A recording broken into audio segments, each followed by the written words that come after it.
Please welcome B. Wagandu.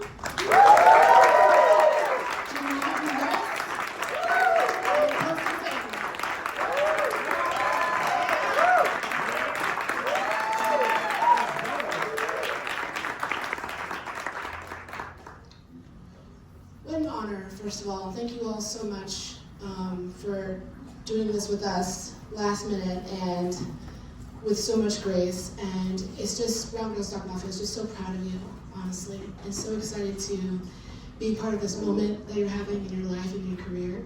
And please know that you guys are the baddest. Please know. Please just say hello. Introduce yourselves. If there's anyone in the room you want to shout out, tell us. I like to force our members to really show out when they do panels, okay? So they're gonna toot their horns. We're gonna learn all about their amazing careers and how baddie they are, okay? So please. I get to go first, okay. B. Wagandu is my name. I'm Nairobi based. I love to produce. I love to work with people. We are living in a community that's a lot is going on, and so there's always something to talk about, engage about. But I'm here with Kikuyu-land. I'm co-director, co-producer. My co-director is over there, Mr. Brown in the ground. And of course, our producer, Mike, right over there. And of course, Mia, our executive producer, and Tracy. And Mr. Mongai, who's the subject of our film.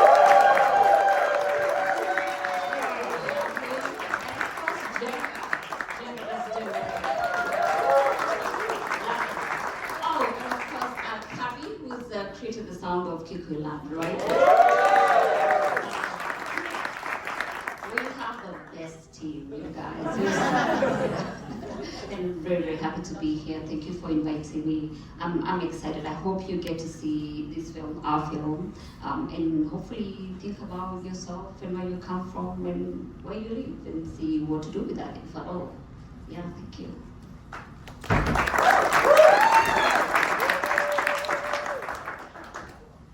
I'm Janai. I'm one of the directors of Birds of War. I'm a journalist and a filmmaker and a producer of documentaries. I'm Lebanese, but I'm based between Lebanon and London. Abdul Qadir Hawa is my life partner and my work partner. He's not here because he's with Canon across the street. But I have all my lovely team here. I have Tanya, who is the member of Brown Girls Dog Mafia, who got me on this panel. So our editor, Emma, our post-producer, Sam, our associate producer, Darren and Harple, who created the amazing score for the film. And I'm very excited to be on this panel with my colleagues. My name is Posi Tang. I've worn many different hats and I know so many of you here in this room. I started off actually 20 years ago now as a camera person initially, and then I was a journalist for the New York Times. I was a documentary commissioner for Al Jazeera English. I was the director of grants for IDA, and most recently, 2 years ago, I was the creative executive at ABC Disney, and I decided I wanted to leave institutions and I want to go back. I want to direct, and so I'm coming to you now humbly as a first-time director.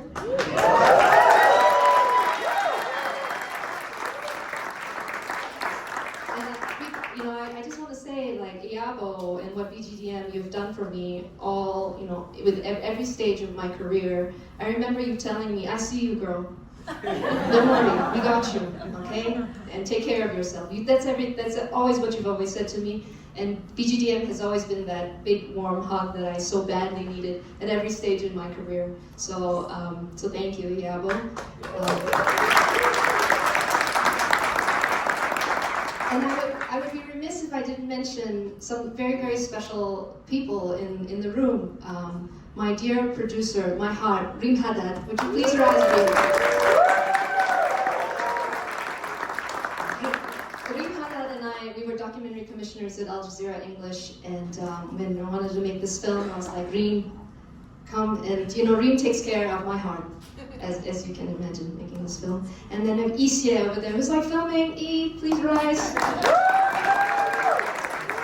a producer, and she's not here, but Emma Ryan Yamazaki, two-time Oscar-nominated editor, director.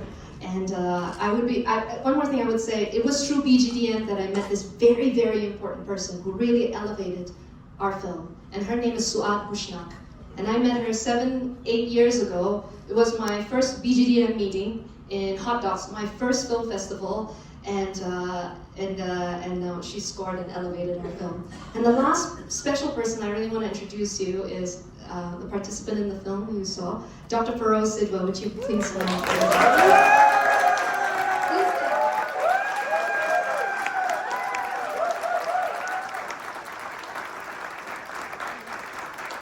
Thank you.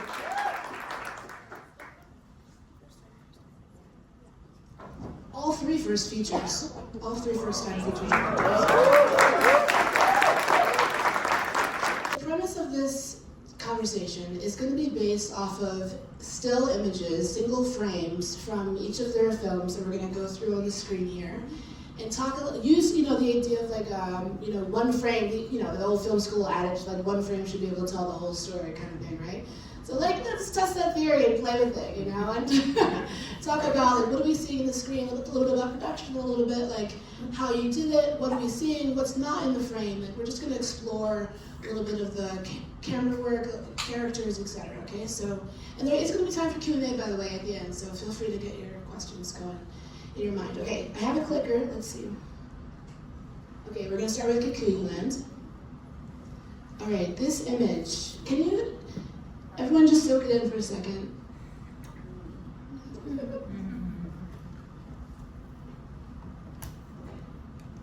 Yeah, how long has it been since you shot this frame, you think, you and your team?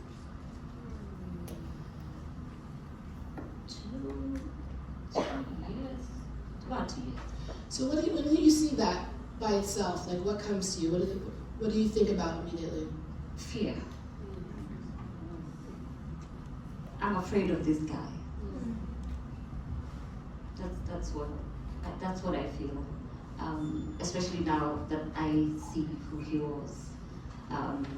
Throughout our research process, discovering that the guy who died when I was 6-7 years old is the man now that terrorized people.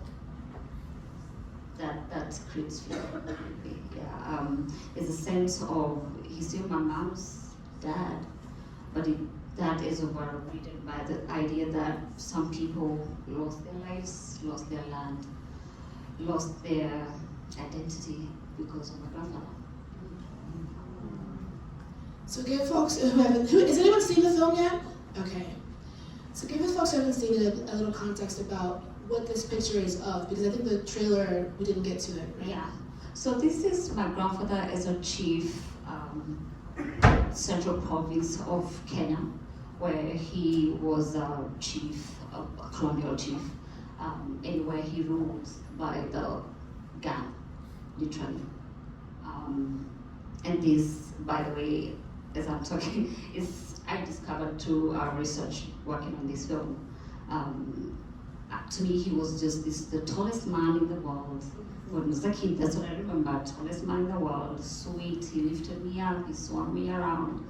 There was no suggestion that he would be the devil's deputy, looking at and also I discovered this only 2 years ago. I had never seen this picture. I went to my uncle's house when working on the film, and he gave it to me. He didn't even give it to me, took it. He would not give me the picture. He just took it with his phone and sent it to me. And that's what I think about. And these bros, these are guys that worked for him. When he wanted someone killed, some goats taken away from whoever, some whale locked, or just altogether gotten rid of, these two guys would be who would do that, would execute the job. And for further context, Kikuyu Land is about the tea plantations Yes. in Kenya, And then explain when you say a colonial chief. Yeah, so colonialists landed in Kenya 1901 and took land from the community, and a large bit of it. And Mr. Mungai, who is here, our lead subject, yes.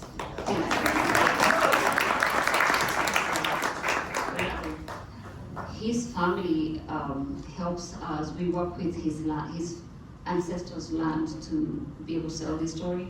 This is where they first landed. Some of the wealthiest land Kenya has, and where tea is highly productive. What's the question? Sorry. Yeah, how did that happen? So yes. So my grandfather would be elevated by colonialists to make sure that whatever they need executed, he would get the locals to do. But also he was very mischievous. He would lie to them to obtain land from them or obtain whatever it is from them, just as a colonialist were. I've been saying recently he was just an assistant colonialist. Now that I understand him from that perspective. Yeah. Thank you for sharing that. And it's hard to see in this picture a little bit, but can you talk a little bit about the land?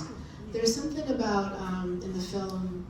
Well, one thing that really struck me, you said at the beginning it says something like, God created the world in 7 days. The seventh day he rested and he came to the Kikuyu land, right? Yeah, and it is the Garden of Eden. You need to visit Kenya. Yeah. I was actually researching about this. Kikuyu land is a people who lived harmoniously. There was now There was never fights between men and women in terms of what you could do, what women could do. There was just understanding.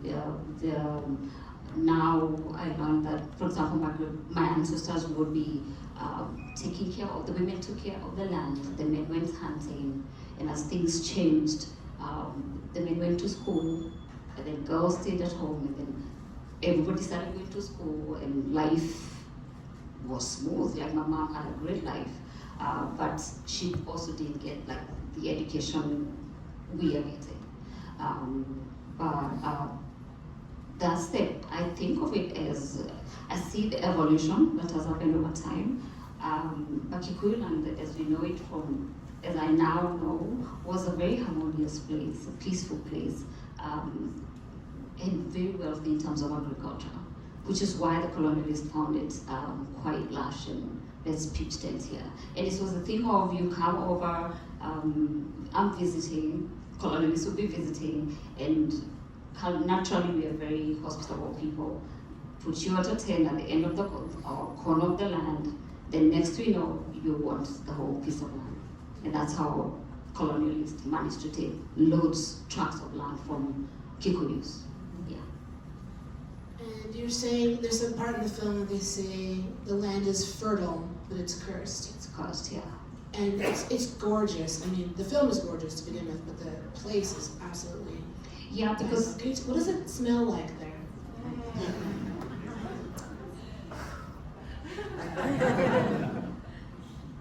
the tea has a specific smell.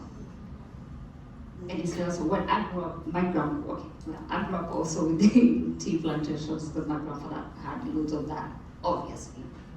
But it just smells good. It's like, you need to have it brewed. You know that, I don't know how to describe it, it's good. It's just, I don't know how to describe it. Yeah. Okay. She's become my grandmother. Yeah, I love her. This woman is powerful. Can you tell us what's happening in this moment? We have come from Andrew now. By the way, that's Andrew. Andrew stand, let them see you. That's my co-director.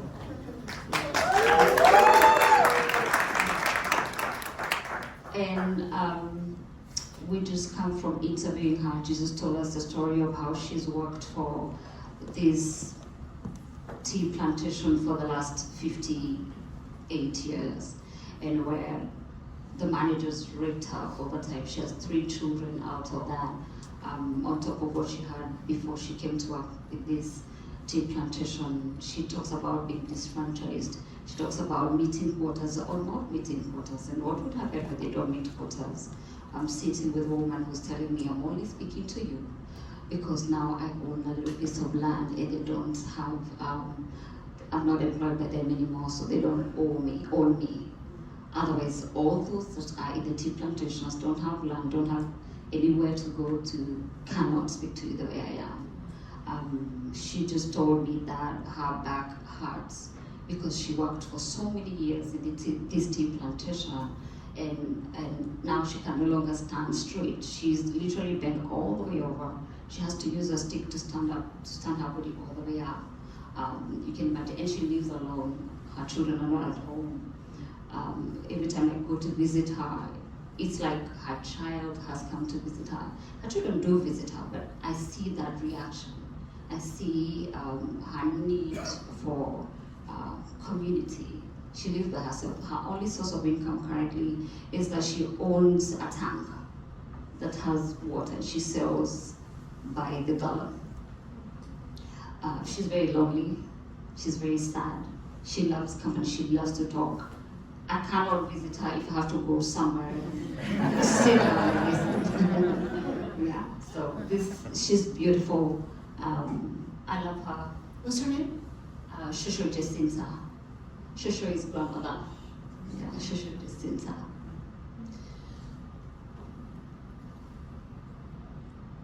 She's been through a lot.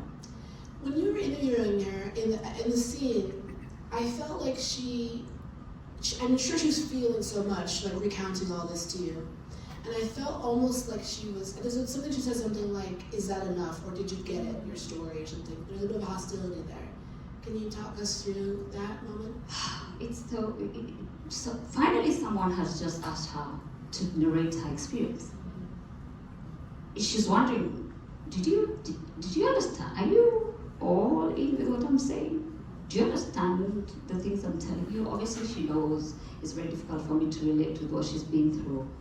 You can imagine being raped over and over and over and over and over by different managers at their whatever time they think is right for them to do so.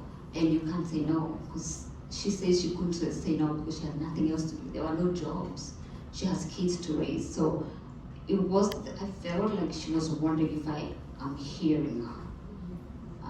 Do you understand what I'm telling you? Do you understand what it is like to work for over 50 years for somebody who completely thinks you're trash? I really believe that's what she was asking. And say something about, there was something about being, the folks working on the plantation. This is now, by the way. This is not like, this is right now. This is going on. And so you're talking about, in the film, people being, of course, trapped by this system and trapped by the need for work, etc., but also about the soul being tied to the land and that kind of being a cycle of a trap as well. Yeah, you know that, for example, Mr. Mongai, he knows that this is his ancestral land, but now it's owned by these wealthy people who many times kicked him out of there, trying to visit, trying to talk to them. He's been threatened too many times. So you know you own this land, but you don't. That's where the curse is. And it's talking to Mr. Mongai and just like watching him, even when we had to visit that piece of land, because it's like, we're talking about like too many acres, I forget the number, but it's like super large area, very lush. And watching him, that frustration, the anger, and this is why he's like, he channels his energy into engineering. You see him build this machinery, because it's the one thing that he knows how to do almost inherently. He channels his energy there. It's like,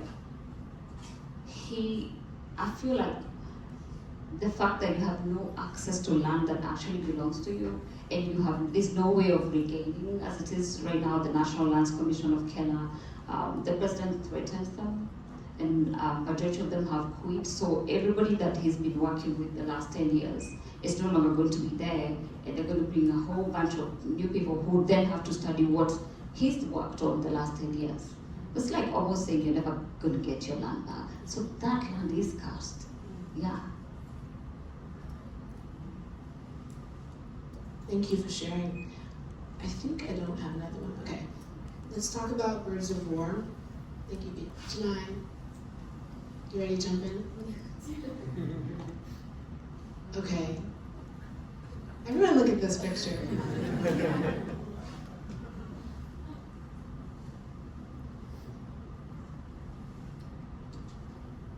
Look, this was, you guys have been making this film for a long time, but what do you feel when you see this photo?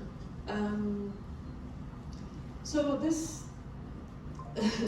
it's a bit strange because this is video exchanges of Habak and me when he was in Syria documenting the revolution and the civil war, and I was in a newsroom in London.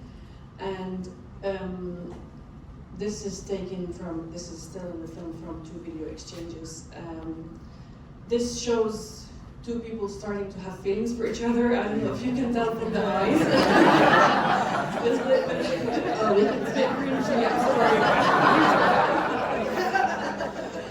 But yeah, it's very strange because the film is about us falling in love in 2 different worlds and 2 sides of journalism. One that's on the ground, documenting his life, his reality, documenting war crimes, documenting his family and friends being bombed relentlessly, and the journalist in the comfort of a London newsroom waiting on footage from that person for editorial headlines. So this contrast of our lives, I think, is the center of the film and what it means to be a journalist in this day and age. So this is from 2017, this exchange. The film is made up of archive from 2011 until 2025, but we've been working on this film since 2023. And is this a video of you all actually talking to each other, or these are stills cut from photos you took of yourselves? No, we used to, first we started exchanging text messages that you saw in the clip. It's the film relies on our WhatsApp chat to tell the story, and later on, as we kind of continued to work and talk to each other, we started to send pictures, and later we started to send videos. So this is a video of me showing him inside of the newsroom, and then I'm swiveling in the chair, and this is a video of him just sort of playing a romantic song in the background instead. It's good he's not here. So it's the vertical videos from a WhatsApp chat. Yeah. Okay, I can't help myself. I have to ask another lovey question. Because in the film, when you started, there's a moment where you start referring to each other as little bird, and I think it was kicking off when there was especially a dangerous moment happening in Syria that kind of allowed the feelings to erupt. Is that accurate to what happened in your life? Did you what were you thinking when you're like, I'm talking to this guy? We see you send each other a picture, and you're like, he sends a picture that's got smoke in front of his face, and then she's like, send me one without the smoke.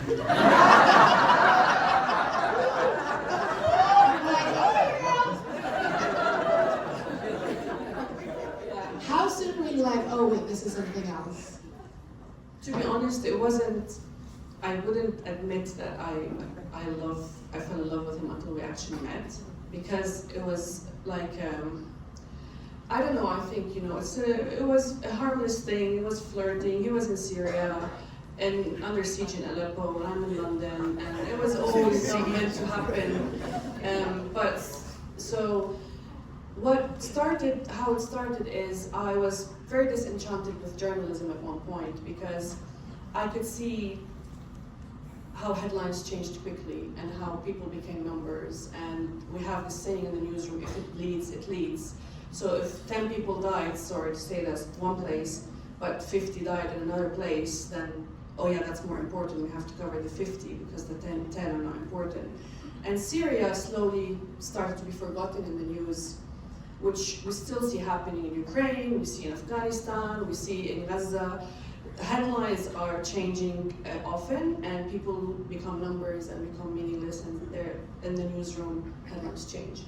So I started to see that because this man was putting his life at risk to go and film for me. And I'd come with the footage to the newsroom and they say, oh no, we're not gonna take it, we have something else we're covering. So I started to feel like, what's my responsibility as a journalist commissioning Habak? And the first time I actually felt real fear for him was when he went to film after the chemical attack in Khan Sheikhoun in 2017. And he was inside the hospital and the hospital got bombed. And he was stuck inside and I lost contact with him. And then when he came out of the, under the rubble, he messaged me and he said, I was thinking of you stuck under the rubble. And I said, I was thinking of you when you were stuck under the rubble. And that's when I felt like I want to help him. So I started to use my status in the BBC newsroom to run around and just kind of, whatever he was filming, I was finding a way for it to be on air. Whether it's with BBC Arabic, whether it's with BBC News, whether it's with Persian services, like I was just going around trying to get. And because of this sort of compassion, we sort of started to chat more and I started to see the person behind the camera person. And how, like, can you tell us a little bit how the film came together? Because you're shooting for so long, and you're filming yourself a lot, you're both filming yourselves a lot, and then this love story happens. So like, when you're making you're living your life, I don't know when you started like making a movie together, like when did that happen, and how early in that process was it like the love story is part of the movie? Because the film is about so much more, of course, but this is a kind of a unique or a fresh way into talking about the Syrian revolution. Yeah, so Habak was 18 years old when the revolution started in Syria, so he was quite young. And he was documenting as a way to share this footage on social media because the regime at that time had complete blackout on media. So activists like him were uploading on Facebook or uploading on YouTube. And most importantly, other than just they wanted to show the world what was happening, they were documenting what was happening to them.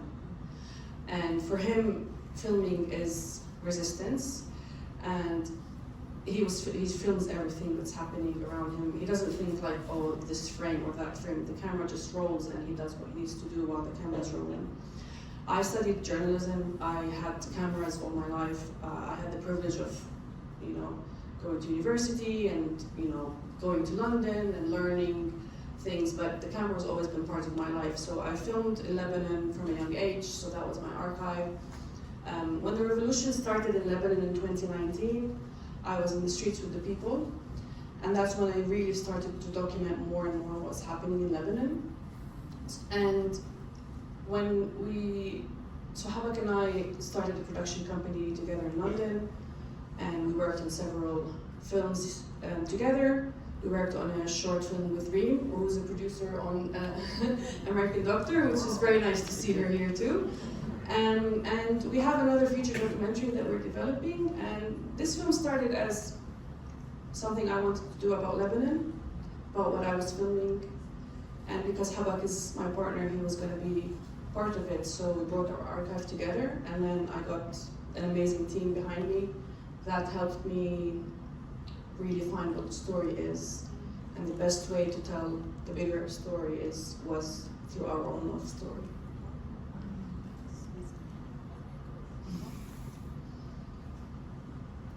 It's very interesting.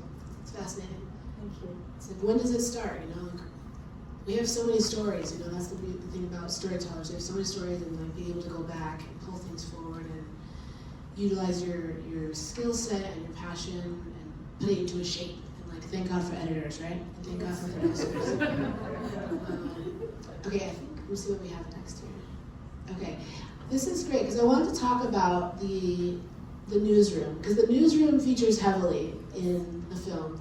Can you talk about how you feel about journalism, but what is it about that space? Because what we don't see here is there's all these epic elevator shots in the film, because the elevator is like one of the glass, it's all glass all around, I think, and when you're riding it up and down, you can see the multiple floors of the newsrooms, and can you describe what we're seeing in those elevator shots, and like what was the importance or like the elements of that space for you that you were trying to communicate to us?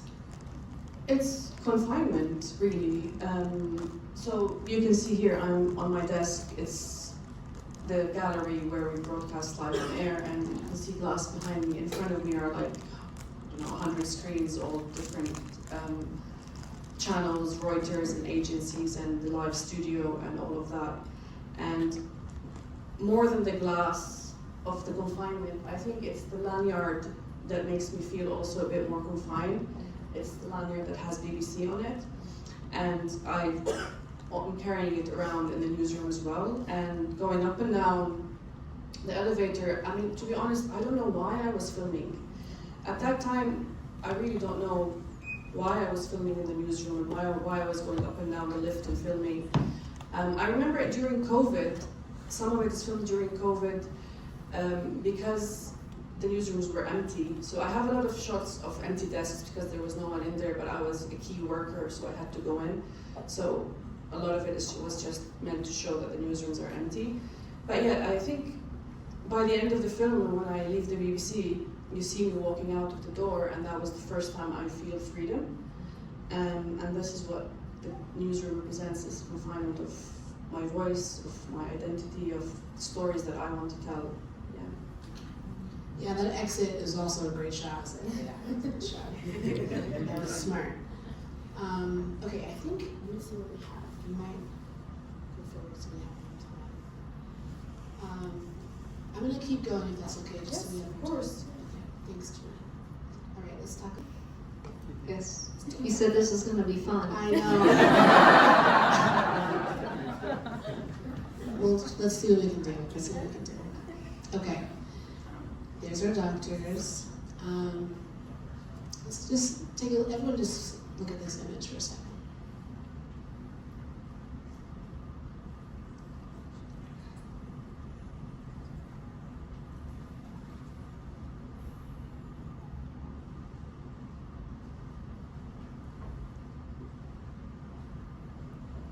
What do you want to know about this photo? What do you see and what do you feel when you, let's keep it fun, Paul.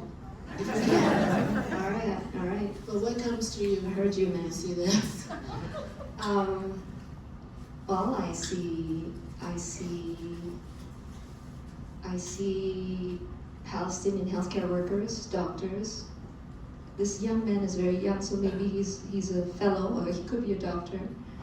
I think I see it very differently because I see the person who filmed it. And I want to tell you a little bit about him. His name, our director of photography, Gazan director of photography, his name is Ibrahim Al-Odla. And he is a master cinematographer. And when I say that, I have two brilliant editors. And when we work on his footage, they say, nothing Ibrahim shoots is going to go on the cutting floor. Everything you can use. And, we were filming at a time of period of ceasefire, and then ceasefire ended in Gaza. This is in March. Before I had a chance to work with him, I'd seen some of his prior work, but, we're filming in a genocide. And where there's like heavy bombing, and there's so much going on. And, I was like, I'm thinking like the footage is going to be shaky. It's like the footage and his is very steady. And it tells you so much about him. And so that's what I see. And he I told him, and Mohammed Sawab, our co-producer, Reem and I, we told him, do not shoot in 4K. It's gonna be very hard to get the footage out. They didn't listen. They shot in 4K. And every morning when I woke up in New York, I had 155 GB of footage waiting. So when I tell you that, that's what I see, and I'll tell you our Gazan team, which consists of these two men, how entrepreneurial they were and how just wonderful they were to work with. Honestly, if I'm ever in a bind, I'd call my Gazan friend. They'll figure it out for me. So that's what I see. I'm so glad that you brought Ibrahim into this because, the film is incredible there's so many things to say about the film. Who's seen American Doctor? Anyone seen it yet? It's a hard ticket. Try to see it. It's really good. All the films are amazing. They're all worth seeing. But as a filmmaker myself, I couldn't help but selfishly be like, God damn, that cinematography though. Ooh, it is so good because of the situation. And even the stuff in the US is incredible too. And I told the DPs that I met, I was just like, you guys are nuts. It's so good. And how do you do that? You know, like, I know that, I heard that you were planting the seed around a comparable, what is that show called that you had? So yeah, so as I mentioned, I used to work for Al Jazeera English, and so when the genocide started a year in, it was really heartbreaking and very difficult to continue to work as a creative executive for a studio. So I made the conscious choice of like quitting the job, emptying out my life savings. I want to direct, and this is the film I think I'm going to direct. But I wasn't sure what just yet. And it's like I wasn't sure what was my entry point into what was happening in Gaza.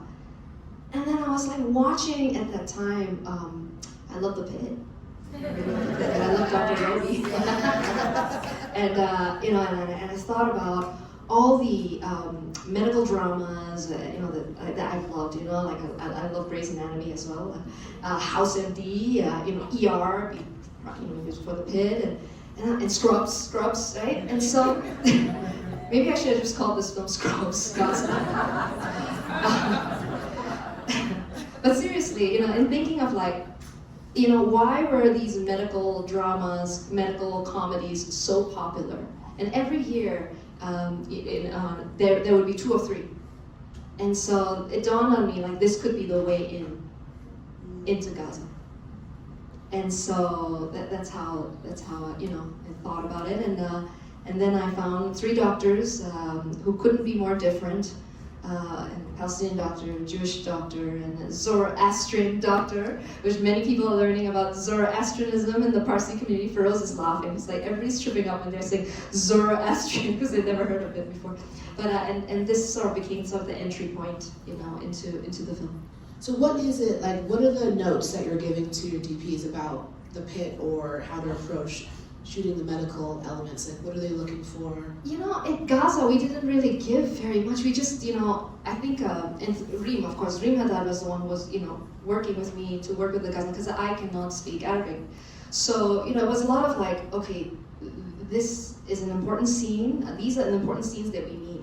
Okay, we're focusing American doctors as the way in, but we really want to tell the story of like the Gazan doctors and the Gazan healthcare workers. So we really want to capture the relationship between the Gazan doctors and the American doctors. And I remember telling Reem and Ibrahim and Mohammed, like, film everything like it is the last time.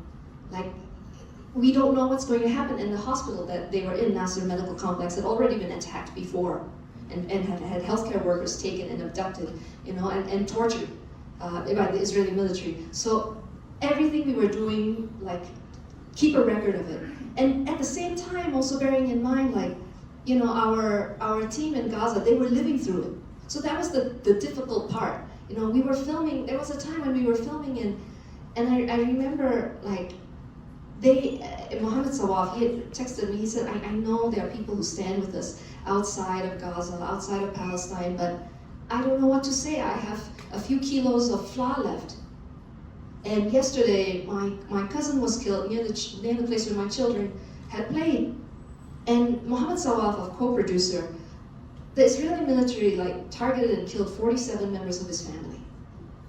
So the gravity of it, I don't know how, I don't have the words for it, because at the same time we could talk to each other all the time, and we could exchange messages and get footage, but I could not get them food, and that was the very difficult part. And in terms of how we made it, there was a time when there was a ground, the Israeli military had gone into Gaza, and so our co-producer, who was in Gaza City, and Ibrahim, who was in the south, in Deir al-Balah and Khan Yunis, they were cut off.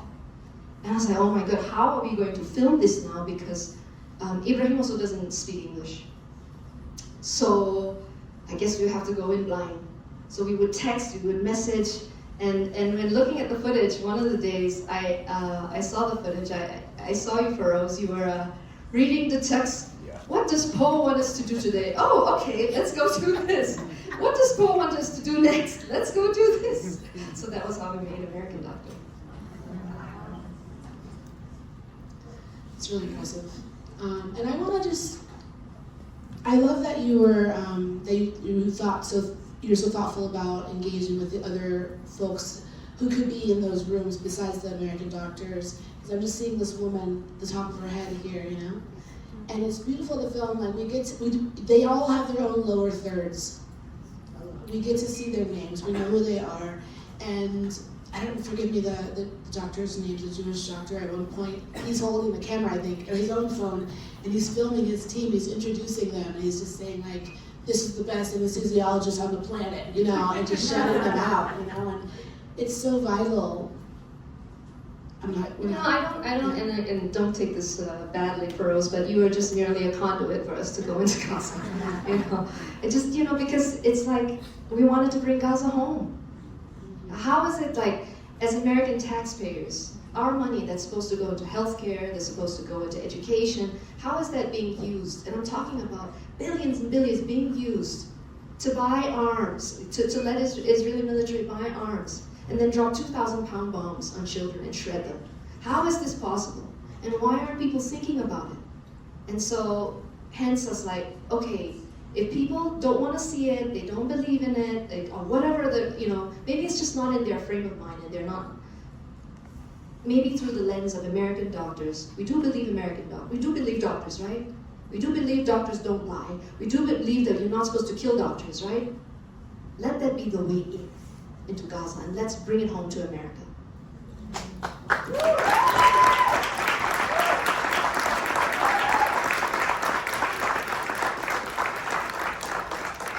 And humanize these heroes that are risking their lives every day, the locals, and also uplift their talent, you know, and their expertise, and their passion, their commitment, you know. Let's see what we have next here. Okay, these are the other two doctors. Tell us their names. So that's the Palestinian American doctor, Dr. Thayer Ahmad, and that's Dr. Mark Pomer, who's the Jewish American doctor. Okay, so what's happening in this scene? What's happening that we see on screen, and what are we seeing around it? What are we not seeing? So they had just come back from Gaza, and they're in Washington, D.C., and they're about to go to Capitol Hill the next day to go and knock on legislators' doors. So they're kind of like strategizing on what to do and how to move, and they're in a room full of other healthcare workers, doctors, and nurses who had gone to Gaza, and they're like, okay, we have to. It's a matter of policy. So in this scene, Dr. Thayer Ahmad, he's like, don't assume that everybody knows anything about Gaza. You need to go, you need to explain, you need to tell a story. Make it feel real for them. That's what he says in the film. And Dr. Mark Perlmutter, you know, and you can tell in the scene how different they are. And Dr. Perlmutter, you know, he says, you know, what does he say? He says, like, you know, I want to tell you all, like, genocide is a medical problem. And if we don't address it, we're committing medical malpractice. You know, and he's speaking that as someone of Jewish heritage. So it would show like the contrast and how they were so different and how they navigated and how they led all these healthcare workers along with Dr. Feroz Sidwa, you know, to like work with the other healthcare workers to try their very best to go to those in seat of power to try and make them change their approach and their minds about what was going on in Gaza. Yeah, a lot of documentaries will find three characters who can approach an issue from different points of view. And one of the main problems most of the time is that the characters don't know each other. And then you're always in the edit trying to figure out how to make it work, you know? Because it's like awkward, they're in different worlds, etc. But you have this, you know, really privileged and genius opportunity that these three doctors know each other. So, and that was from the beginning, right? How did you approach that? That was from the beginning, you know, Dr. Mark Perlmutter was the first one that I met because he had gone to Gaza and he was on a TV interview and the reporter asked him like, Dr. Perlmutter, you just came back from Gaza, why do you think there's no ceasefire? And if you know anything about, you can search him, like he says the most undoctored things, you know, about like why there's no ceasefire in Gaza, you know, I don't want to give it away. And so I sought him out. He was the keynote speaker at the Palestinian Children's Relief Fund in New York, in Sony Hall. This was November 2024. And in a room full of mostly Muslims, Palestinians, Arabs, he had this Jewish doctor on stage. And when he spoke, everybody was just in tears and beside themselves. And when it ended, I remember the host of the evening just thanking him, like, "My brother, we will not forget what you have done for us." And it was through Mark that I met Feroz, that I met Thaer, and I was like looking at the three of them, I was like, you are all so different. And it dawned on me, because at that time, you know, as somebody who lives in New York, as a filmmaker, as a former executive, I have to move in different circles. You know, obviously I worked at Al Jazeera, Reem's my bestie, you know, I have friends who are Palestinian, and I also actually, you know, when I first moved to the United States, there was an Israeli-American family that adopted me. And so I couldn't find the language to navigate. And so I looked, with these three doctors, they have given me the language to navigate. And so I made this film for myself, and I was like, the hope that maybe it can help other people too.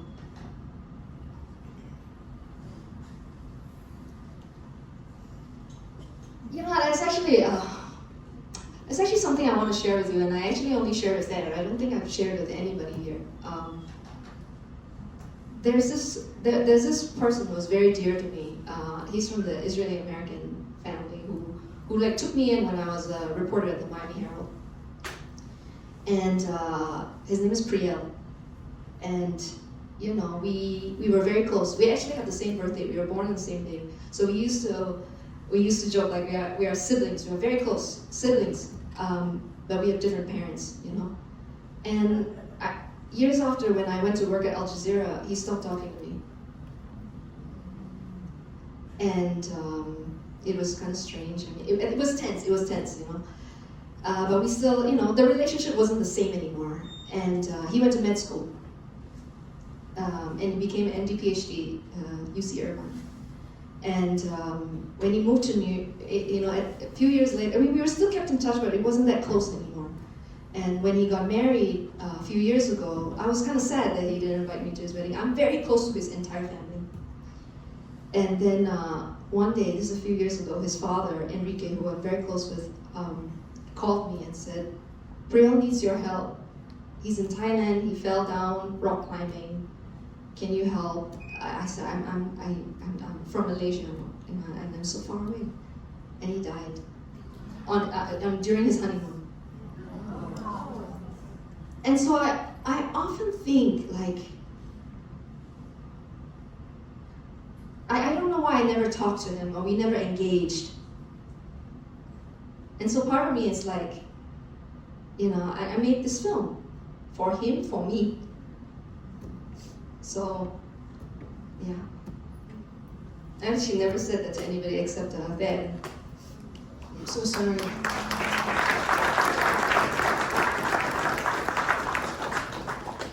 I'm so sorry, Paul.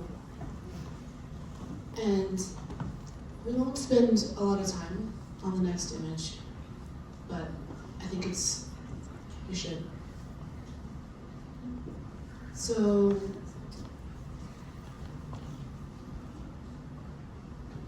one of the first scenes of the film, is it Dr. Thayer that you're talking to? Dr. Mark Perlmutter. Perlmutter. Yeah. And you're on camera for a moment talking about, or you're having a conversation about what to show in terms of real images from Gaza in this film and as you're working with him. Yeah. Can you talk to us a little bit about that conversation? Yeah. So basically, this scene in the film, which is at the very top of the film, sort of set the tone of what American Doctor was going to be. So I'm trying to film. Mark just, a few months ago, just returned from Gaza, and he was like, he's telling me what is happening, and he wants to show me the photographs. you know, and I saw what it was on the screen on his iPad, and I say to in the scene, I say to Mark, I said, oh, you know, we're gonna have to figure out how to film this, and Mark's like, why? You are part of the problem. To be clear, the image are of children. The image is babies. Babies. I think it's like 5 or 6 babies on a gurney, and they're dead. And he's like, you are part of the problem. I said, well, no. I said, I'm just trying to protect the dignity of the children. And he's like, no. You know who did? You are not. You know, you do more service to them if you show what our taxpayers' dollars have done to them. You are doing a huge disservice if you pixelate, if you blur them. And actually, the camera, you can't see my face because you're just seeing the back of my head, and you're watching Mark, like really, and you see my hand. I'm like holding him, like, and then I back off because I'm like, you know. And actually, I'm actually in tears, and I'm very ashamed of myself. And that scene, actually, it was the second day I was with Mark in the shoot, and I had clipped that for me as a reminder. And when I showed my friends, I showed Reem, Hadan, a producer, and some dear friends, they're like, oh, that goes in the film. And in the early days when we were trying to raise money for a film, you know, I tested it out. So I put it at the top, and I would watch it with funders because I wanted to see their reaction. And I remember one funder saying to me, oh, now that I've seen this, I guess I'm gonna have to watch the whole thing. I said, I guess you do. And so that's why, like, it's at the top of the film, and it set the tone of what everything was going to be and our involvement with what is happening in Gaza. And that's Dr. Mark Perlmutter, and that's Dr. Ahem over there. It was the right thing to do, and in that intention, for sure, you know, tells the audience the same. You're here, so you're about to watch it. You know, this is what you came, you know, to face for yourself, and I think that's incredibly important. So we're going to go to Q&A in a few minutes, but it's interesting that all 3 of you are in your phones.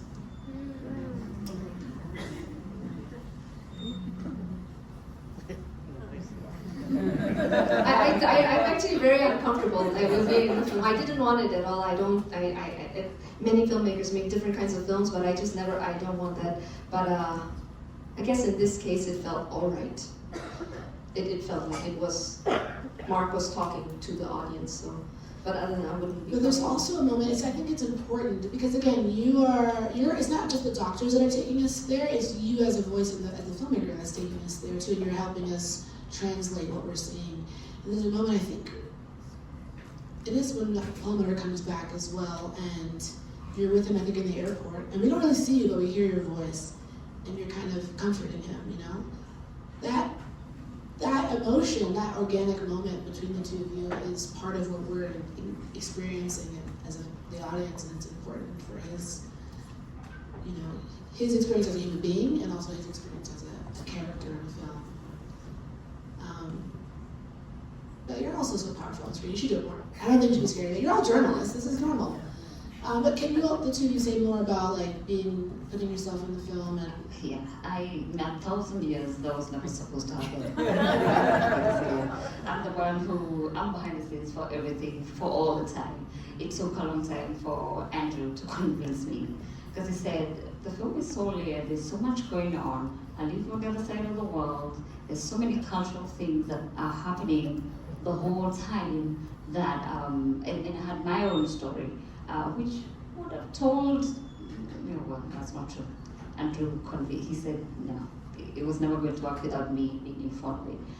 But yeah, it took me a long time to agree to it, because I felt like I'm putting myself out there. I'm not even a journalist like that. I can produce news, and I love that, but not in front of the camera. Why am I putting myself out like that? What's that for? Then I realized that there needs to be connection. The global audiences will need I need to walk them this journey that I was walking myself throughout the process. Yeah, but it's only It's the only reason that I'm in front of the camera. But also the folks you're talking to, they need you. They're talking to you. They're not just talking to the camera or to a concept. They're I talking appreciate to that. you. Yeah, I appreciate that because if you think about the tea workers, the ladies who work in these tea plantations, these are places where we had to sneak into. You don't get permissions in these corporate tea plantations. Thankfully, we had Jenga who grew up there and he snuck us into these places. So and then when out there, I had to be just like them and kind of sit in the way they do, the way they carry themselves, and just be like them. Humble yourself and sit with them, and that allowed them to be able to give us access to their spaces, their children, their thoughts. You see the lady I talked to in this very nondescript location where she says the land is cursed. She's speaking about herself and the women that work in those tea plantations because they are stuck. Yeah, the curse of their life is being stuck in this one area in a country where there's so few job opportunities. That would never have happened if I wasn't putting myself in there. And then I have to give credit to Andrew, who it whatever we were given, he slept where he put the places that were available for him to. Like he just immersed himself. They accepted him. He's white, but he's black. Yeah. I loved working with him. I love that he respected us. I trusted him. I trusted him with my space to process what I was going through. It takes me a lot of time for me to trust anybody in that sense, because it's such a vulnerable space. And he would just sit there. If I didn't want to do something, he stepped back. He never forced me to do anything. The fact that he loved playing with the kids, the community loved him. I didn't have to say anything in my language for them to accept him. He was just himself. Whatever they wanted to do, he did. They forgot he was white. Yeah. So he became black.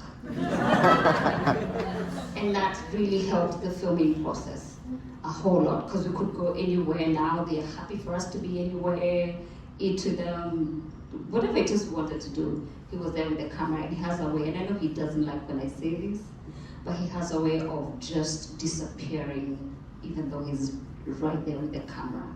He doesn't interrupt the process. It was very, very helpful, and that's how we're able to co-direct. And Andrew was filming, did most of the cinematography? Insane cinematographer, I'll have you know. Ridiculous, actually. Completely ridiculous. I mean, it's one of the most beautiful films I've ever seen, I have to say. The stills give no justice whatsoever. It helps that the land is absolutely gorgeous. People are obviously beautiful. But can you just say really quickly, from the team's point of view, about the way that you guys were making the film, the cinematography? What was your thought process around how you want to tell the story of the place?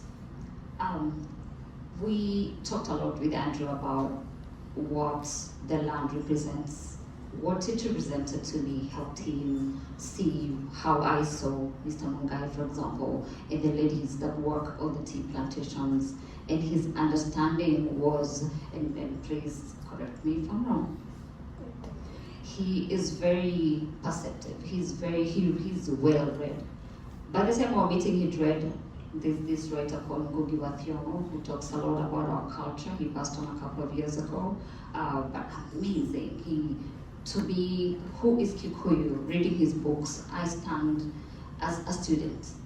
He educates you on what land is about and who we are as a people, as Kikuyu people. And that's what he'd been reading coincidentally, and I was so impressed that he cared for our story that much, and he went on to read 4 other books. It's crazy. He's like an insane man.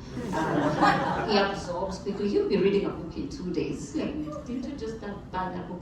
And he just wants to learn, and that made me respect when he says he wants to work with me. I knew he's not just saying it because it's a great story, it's a global story, it's going to go to Sundance, blah, blah, blah. I knew, I respected that he paid attention so much to who we are. And that respect allowed for a whole lot of what we could do and in different places to go. We could go. And this includes my family, where I'd already been blocked in the family WhatsApp group. And now I'm bringing this guy who they've never met, you know, and saying, and then he's coming in with the camera, you know, and I have to. And he's white. And Right? Get that part. and that too. But when they served us food, food is a very significant thing in my culture. You don't say no. You eat that whole thing and finish. And Andrew would just dissect it as though he knows what he's doing. Like he just sat there and ate the whole thing. And to them, they'd been respected by that. And now, from then on, anything they want to do, I give it. Yeah, and I really appreciate how the indigeneity of the land is so well represented on camera. The child's stories and point of view, and the ants and the lighting and the sunsets. Oh, it's gorgeous. Okay. Get your questions ready, real quick. Can you tell us about being on? You already mentioned like you've been filming yourself forever. You feel comfortable. Like, how is it editing yourself on camera? It was very tough to watch things in the edit. My first reaction was always to cry, and I had to cry to be able to step away emotionally and start to think as a filmmaker. And from the beginning, Habak and I knew that we can't do this alone, that we needed a strong team, and we needed a strong producer who's going to be able to give us the advice that we need. And we're very lucky to have Sonia with us and to support us throughout. And Will was very understanding, because a lot of the times things that we feel very strongly about and we want them there, he would put them for us to see, and then when we see them we can say, okay, we don't need them.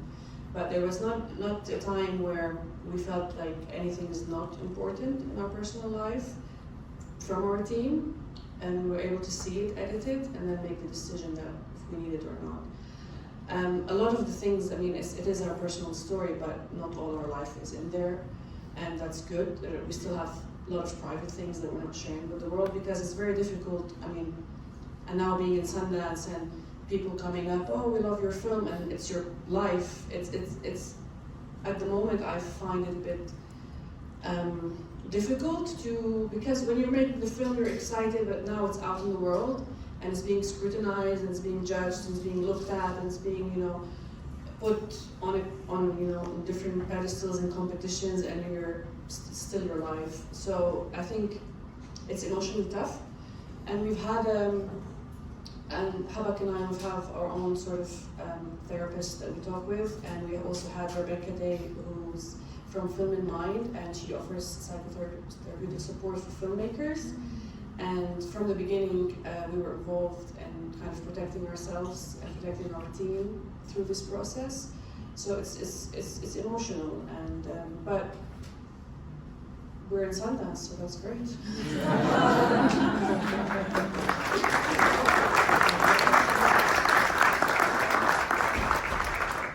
Here he is. Yes. Wave. Come around the pole so everyone can see you.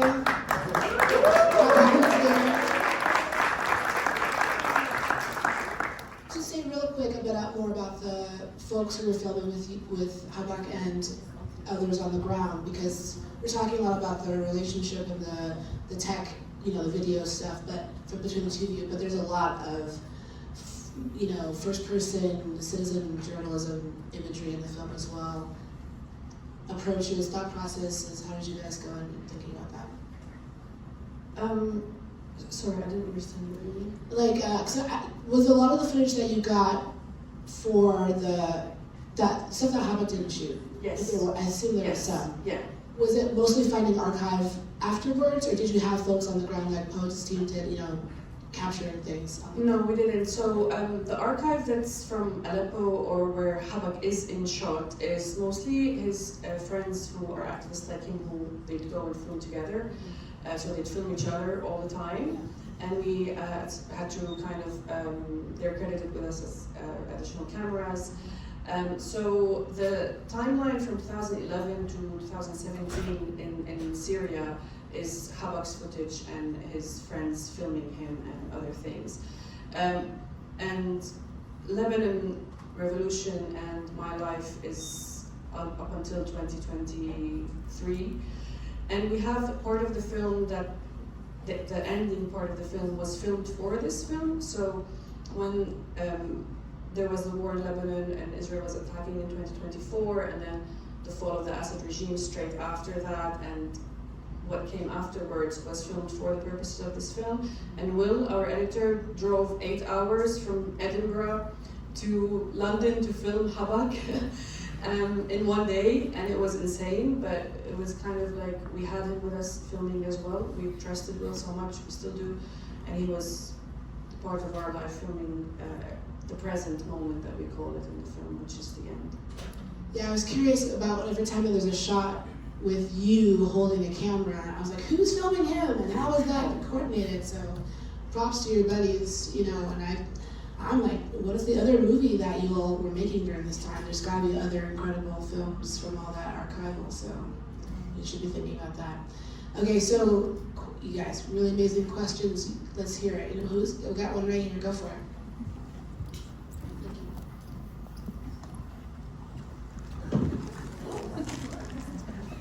So I have a question for Bob, but I think everyone can answer. So when I saw the films that I wanted to watch in Sundance, your documentary caught my attention because of the topic. It is very important right now in the US and around the world, but also because you make the point to say there are 3 doctors that are very different. These are their religions or their backgrounds, so they should be fighting or at least discussing. But no, they are united in one goal of healing people. And so I want to know, what do you think is the role of your film in helping, I'm not saying healing, but trying to help healing our wound in our society? And I think that also goes for the 2 of you because you're also touching points that are very, like, there are wounds in your societies and also in the world. You know, I think in the past 2+ years, so many of us have changed. Maybe in the course of the genocide, which is still ongoing, it's not like this is a real ceasefire. I think in when it started, it was one of immense, deep anguish and pain, seeing like this camera person from Al Jazeera, Samir Abu Dakka, Wa'il Dadu's son, Anas al-Sharif. But in the making of this film, I changed. Deep anguish became deep rage. And then in the process of making the film, I think deep empathy came. And what I hope audiences will take away from it is, if you really want peace, then you're gonna have to fight like hell for the living. And that means accountability. And that is what I hope people who watch the film will take away with.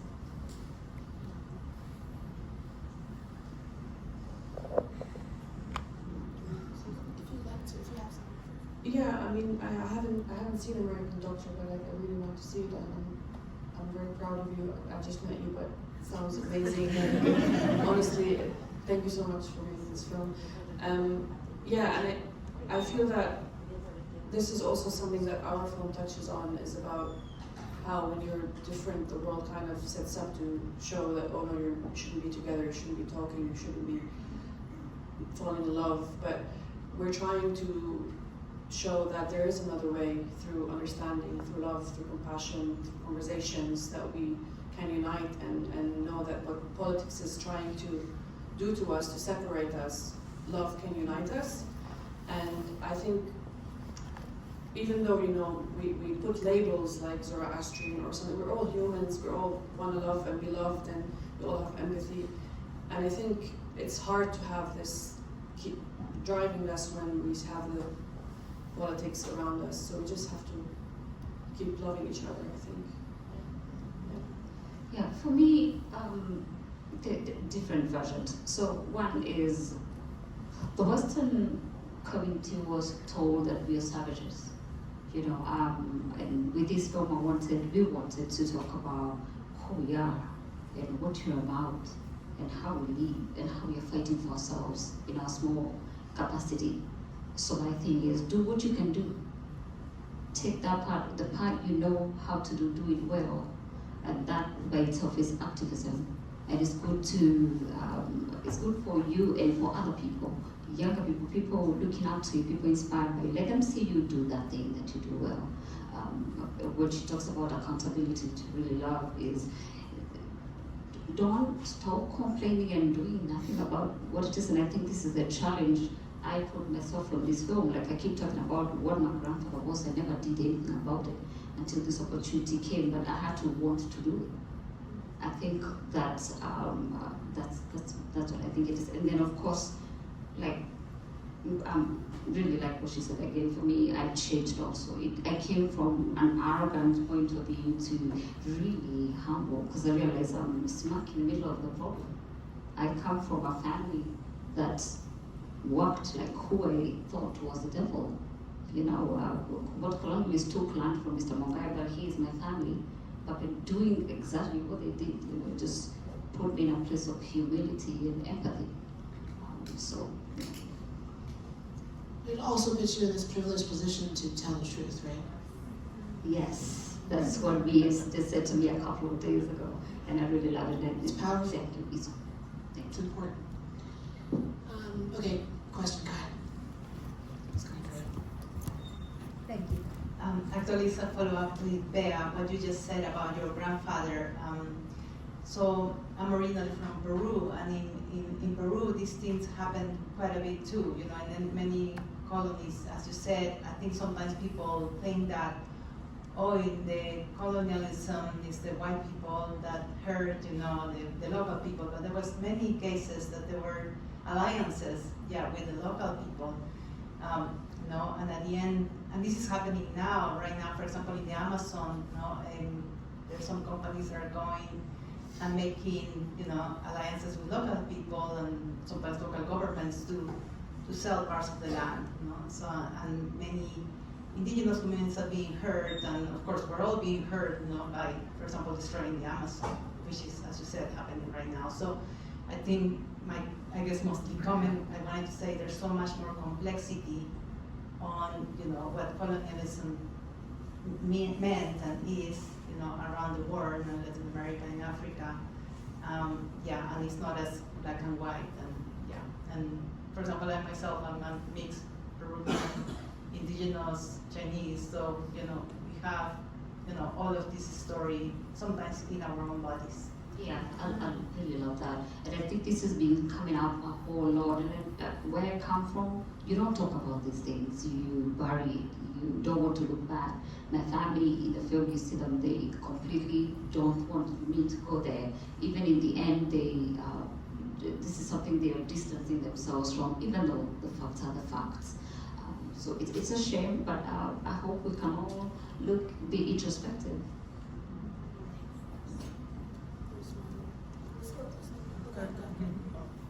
Hi, I'm Mari. I'm really amazed and inspired that this is all three of you's first feature documentary. I would love to know what you learned throughout the process. I know it's probably over many, many years, but what did you learn either personally or professionally that you'll take onto your next project?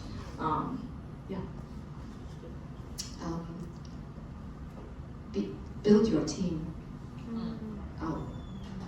And work with different people from different communities, because each person then will bring in something that will potentially help you avoid you from falling into some gap or some hole, So that's how you protect the film, the integrity of the film, to make sure it's nuanced enough, but also you don't make mistakes, because for something like Palestine, you cannot get it wrong. And I'm sure for all your films as well.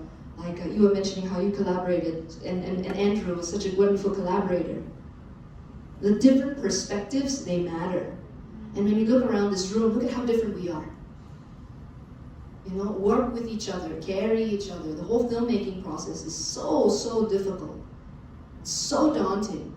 And then many times you're gonna have breaking points. So you're gonna need each other to carry each other.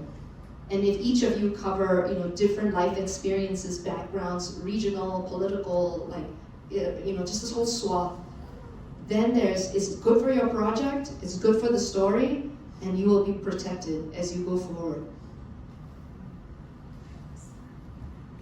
I think for me it's definitely a team, but it's also important, and I kind of found it interesting to trust the team and also to just kind of not try to control everything, because and trust that people know what they're doing, because as this was a personal film, it's my story, it's my footage, it's my life, I felt like I always needed to be in control of everything, but I just needed to learn to let go and let people do their job. And I think I really listened to this instinct when we got into Sundance and we had to finish the film, so I had to just let go and let the editors edit and the consulting editor do her job and the producer do her job, and not try to do everything myself.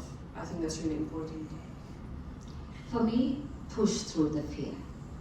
There's so much that's against us all of the time. We don't have enough funding is scarce.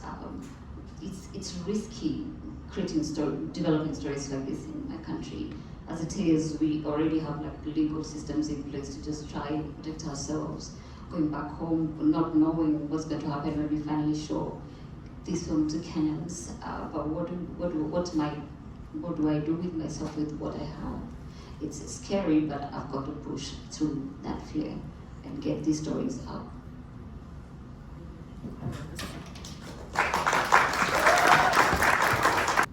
Speaking of frames in this particular moment, the best way to move forward is to give back. I know you showed frames, but if there was one of your favorite frames that you had to show your younger self, what frame would you choose or see?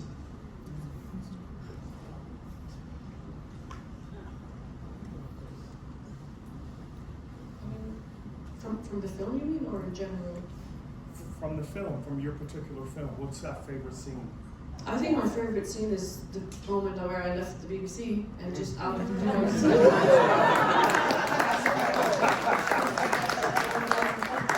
Yeah, because when I'm Lebanese and I was working in London, and I really had to find the space for myself in the newsroom, and I had to work hard and be told many times that I'm not British or I'm not white, and this is what your job, and you're doing that. And I knew that I was more than that, and I knew that I wanted to do more than that, but there was always the fear that you talked about, that am I going to make it, what am I going to do, is anybody going to listen to me?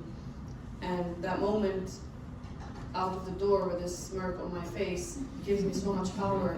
And then I think that if I could tell my younger self that, is just go for what you believe in. Yeah. My scene is when kids we get to hang out with the kids of the tea workers, and you see them, these are such disfranchised families, and you get to play with them, and I watch them run around like there's no care in this world, like there's like there are no problems in the world. And if I could just immerse myself and live in that space of just pure joy, that's my scene. That's the one I'd select. Sorry, that shot when there's a horizon and the kids are running across this crest and they're just doing cartwheels, and somehow the camera is going with them. I don't know how you did that. That was crazy. That shot was amazing. But it's it encapsulates the beauty of childhood and carefreeness within the context of so much strife. Oh, it's gorgeous. Okay, one last quick question. Sorry, what? Oh, sorry. Okay.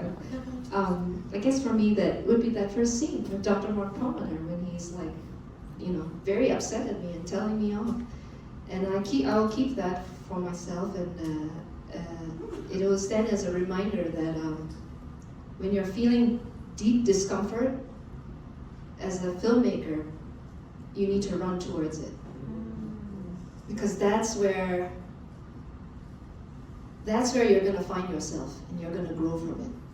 That's where you're going to break, and that's where the story lies.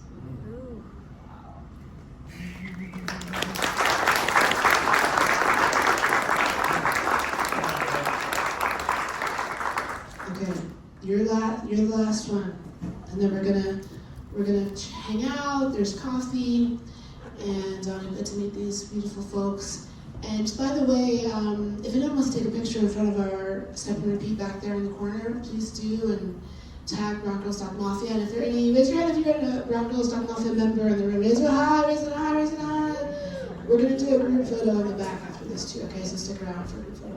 Okay, last question. Really quickly, when you're talking about family histories and dealing with memory, or you're dealing with something that has a personal connection, you talked about your friend, you're talking about a love story, how do you shape the film and factor in memory and other people's perspectives and make sure that you're still able to tell the story? Like, what checks did you put in place, I guess, on yourself, or sort of ways to check in to make sure that the story was still being told, to balance out like the things that come up, or the way that people remember things, because memory is so faulty sometimes.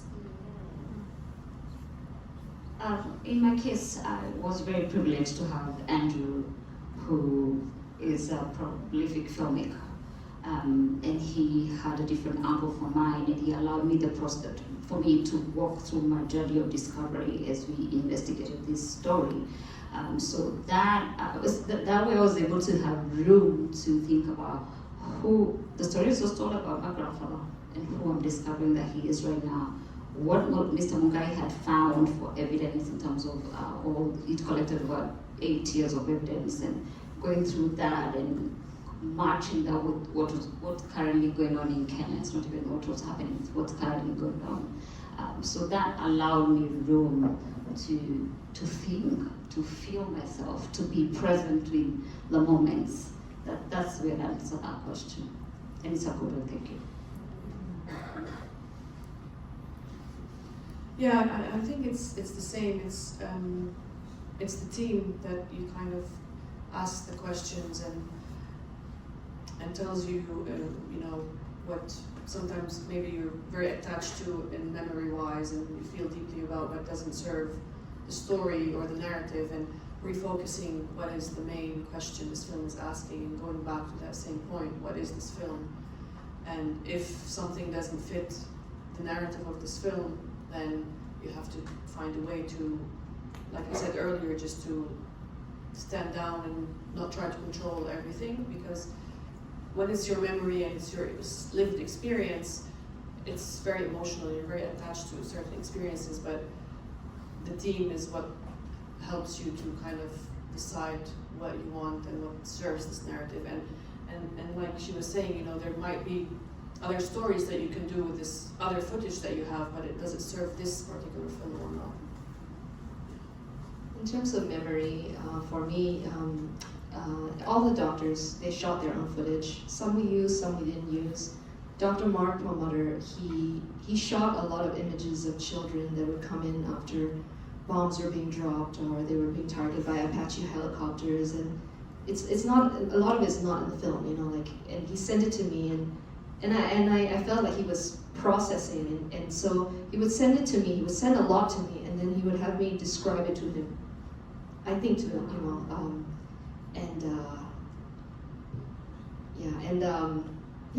I wasn't there in Gaza, obviously, but yeah, how do I say this without, because these are just baby, it's not even trauma, it's baby, I don't know what, but yeah, there were days where I just, I think I couldn't work, because when you're making a film and you're watching the edit and you want to make sure you don't miss anything, you watch again and again and again and again. And so there were days that I'm just like, in terms of memory, it kept playing, and I have a 4-year-old, you know, little girl, and so you know, seeing these images of these children, that, you know, like my daughter's age, there are some fruits I can't eat. Like I wasn't there again. I said, but even then, I don't eat pomegranates. I think it's very hard for me because what I saw of a child's behind, and I don't want to eat that. And so there are days where I would tell, again, this is why team matters. I would tell Rima, I need to lie down today. So yeah, it helps to have team members who carry you in these very difficult times, because you're processing it, I stopped talking to, I think in the course of the year, we made it in 1 year. We started Christmas 2024, we wrapped Christmas, this recent Christmas, in 1 year we finished it because of the urgency of it. And in that 1 year, I only talked to Burroughs. I know his name wrong. I only talked to Burroughs, I only talked to Mark, I only talked to Saturn, I only talked to Reem Haddad, and my producer Christina Bonfit. Even my partner, I just hardly, who's sitting over here, by the way. I stopped really talking to him because it was in this world, I was in their world. And so luckily, I had a lot of comfort from Reem. Before we go, let's just feel some love and send some love to our people in Gaza, our people in Palestine, our people in Lebanon and Syria, our people in Kenya. Let's just send it out. Sudan. Sudan, Minneapolis, thank you.